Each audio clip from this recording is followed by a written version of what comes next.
अस्सलामु अलैकुम नाजरीन। उर्दू कहानी की वीडियो बनाने के लिए बहुत मेहनत लगती है।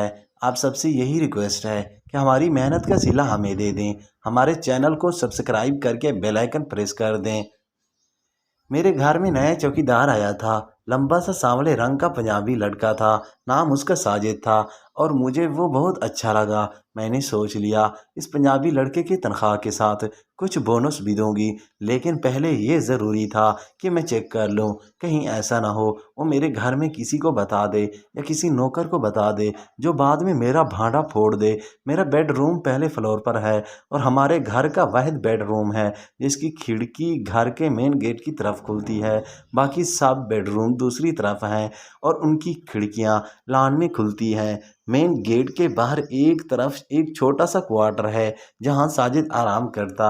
मेरे अब्बू अक्सर रात को देर से घर आते, इसलिए जब तक अब्बू नहीं आते वो साजिद चौकीस गेट पर बैठा रहता था ताकि अब्बू को ज़्यादा देर इंतज़ार न करना पड़े। उस रात अब्बू ही जल्दी घर आ गए थे, मगर लगता था कि साजिद को उसका पता नहीं था और वो अभी तक गेट से अंदर अपनी कोठरी के बाहर बैठा था। उसने सिक्योरिटी गार्ड वाली नीली यूनिफॉर्म पहन रखी थी और कोई अखबार पढ़ रहा था।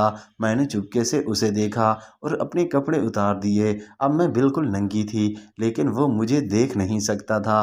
मैं आहिस्ता आहिस्ता गर्म करना चाहती थी। नंगी होने के बाद मैंने अपने कमरे में रोशनी कम कर दी। अब मैं खिड़की के पास आकर टहलना शुरू हो गई।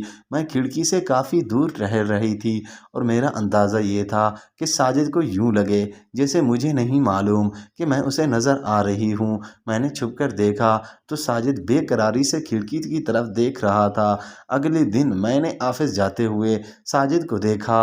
उसकी नज़रें मेरे सीने पर जमी थीं। उस रात मैंने खिड़की में से एक और हल्की सी झलक दिखाई। एक दिन मैंने उसे अपने कमरे में आने को कहा और अपने वॉशरूम का नल सही करने को कहा। वॉशरूम में मेरी ब्लेजर और पैंट पड़ी थी। उस तरह मैं उसे थोड़ा थोड़ा दिखाती रही। एक दिन मेरे घर वालों ने 3 दिन के लिए एक शादी में लाहौर जाना था। मैं ऑफिस का बहाना करके रुक गई। सुबह सुबह मैंने एक बिल्कुल बारीक कपड़े की कमीज़ और ब्लेजर पहनी। उसके पास जाकर उसे बाजार से कुछ सामान लाने को कहा। उसकी नज़रें मेरे सीने पर जमी हुई थीं।